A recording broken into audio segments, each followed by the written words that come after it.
طلبہ اور کسان بھائیوں، سائلیج آج کل ماڈرن ڈیری فارمنگ کی ایک بنیادی ضرورت ہے۔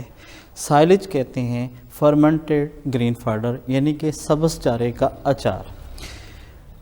ڈیری فارمنگ میں فیڈنگ ریسورسز سب سے جو سستا ذریعہ ہے وہ سبز چارہ ہے، لیکن سبز چارے کا مسئلہ یہ ہے کہ یہ throughout the air available نہیں ہوتا۔ اس میں کچھ ایریا ایسے ہیں جسے ہم سکیرسٹی پیریڈ کہتے ہیں، مثلاً جس میں اپریل، مئی، جون، ستمبر، اکتوبر کے مہینوں میں چارے کی کمی ہو جاتی ہے۔ تو اس چارے کی کمی کو پورا کرنے کے لیے ہم اس چارے کو محفوظ کر لیتے ہیں۔ اب میں آپ کو بتاؤں گا کہ یہ سائلیج بنتا کیسے ہے۔ سائلیج بننے کے لیے سب سے پہلے آپ کو یہ پتہ ہونا چاہیے کہ کراپ سوٹیبل کراپ کون سی ہے۔ تو سب سے جو سوٹیبل کراپ ہے جسے میں کہتا ہوں وہ ہے میز۔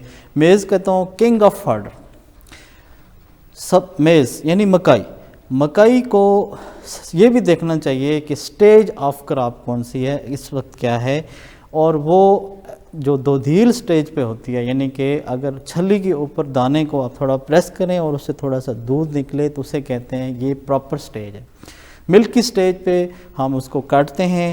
سیکنڈ مرحلہ یہ ہے کہ اس کو ہم چاپ کرتے ہیں، جیسے کہ یہ چاپر آپ کے پاس سامنے نظر آ رہا ہے۔ اس کے اندر چاپ ہوتا ہے اور اس کا جو چاپ سائز ہوتا ہے وہ بڑا میننگ فل ہوتا ہے، وہ 1 انچ سے کم یعنی 2 سینٹی میٹر سے کم ہونا چاہیے۔ اس چاپنگ کے بعد اگلا مرحلہ ہوتا ہے کہ اس کو ہم 2 طریقے سے کرتے ہیں۔ سب سے بیٹر تو یہ ہے کہ بنکر میں کیا جائے۔ بنکر میں کیا کرتے ہیں کہ چارے کو پریس کرتے ہیں، اس کی 1 فٹ کی تہہ بنائی جاتی ہے، اس کو تہہ بنانے کے بعد اس کو پریس کیا جاتا ہے۔ پریس کرنا بہت ضروری ہے، اس کے اندر ہوا موجود نہ ہو۔ پریس کرنے کے بعد اچھی طرح پیک کرنے کے بعد اس کو ہم اوپر پولیتھین شیٹ سے کور کر دیتے ہیں۔ پولیتھین شیٹ کور کرنا ناکافی ہے، بلکہ اس کے اوپر مٹی کا لیپا لگا دینا چاہیے۔ اور اب میں بتاتا ہوں کہ اس کے اندر کیمیکل پروسیس کیا ہوتا ہے۔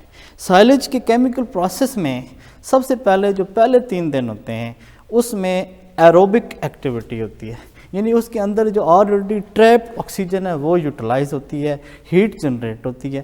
3 دن کے بعد این ایروبک ایکٹیویٹی شروع ہو جاتی ہے، کیونکہ اس کے اندر آکسیجن نہیں ہوتی، جس کی وجہ سے ہم کہتے ہیں این ایروبک ایکٹیویٹی۔ اس میں جو پہلی سٹیج آتی ہے اسے کہتے ہیں ایسڈ پروڈیوسنگ ایریا۔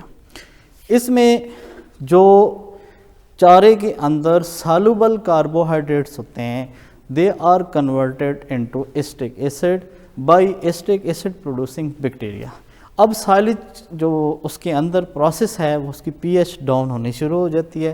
جب یہ پی ایچ ڈاؤن ہو کے 5 پہنچ جاتی ہے تو اس وقت ایسٹک ایسڈ پروڈیوسنگ بیکٹیریا مر جاتے ہیں اور اس کی جگہ نئے bacteria lactic acid producing bacteria وہ کام کرتے ہیں اور وہ اس کو لیکٹک ایسڈ میں کنورٹ کرتے ہیں۔ یہ سارا پروسیجر جو ہے تقریباً 1 مہینے سے 40 دن تک سائلیج تیار ہو جاتا ہے۔ اب سائلیج جو تیار ہے اس کو دیکھنے کے لیے کوالٹی کیسے، اس کی سائلیج کو کوالٹی دیکھنے کے لیے سب سے پہلے اس کا کلر دیکھتے ہیں۔ اس کا کلر گرینش براؤن ہونا چاہیے اور اس کی پی ایچ 3 سے 4 کے درمیان ہونی چاہیے۔ عزیز طلبہ، اس میں ایک بہت عام بات میں آپ کو بتانا چاہ رہا ہوں، وہ ہے کہ سائلیج جو چارہ آپ نے لینا ہے اس کا موائسچر اور ڈرائی میٹر کتنا ہونا چاہیے۔ تو ڈرائی میٹر ہونا چاہیے اس میں 35%، موائسچر 65%۔ اگر آپ جس چارے میں زیادہ موائسچر ہو تو آپ اس کو سائلیج نہ بنائیں، کم ہو تو بھی نہیں بنائیں۔ اس کا چیک کرنے کا طریقہ یہ ہے کہ آپ کترے ہوئے چارے کو ایسے اپنے ہاتھ میں پکڑ کے ایسے پریس کریں گے، اگر تو وہ بال بن جائے تو اس کا مطلب ہے کہ اس کے اندر موائسچر آپ کی ریکوائرمنٹ سے زیادہ ہے، آپ اس کو نہ بنائیں، کچھ دیر صبر کر دیں۔ اگر وہ بال بن کے تھوڑا تھوڑا ٹوٹ جائے تو اس کا مطلب ہے آپ کی ریکوائرڈ لیول 65% اس کے اندر موائسچر ہے۔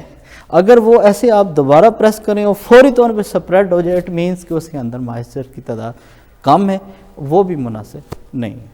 جیسا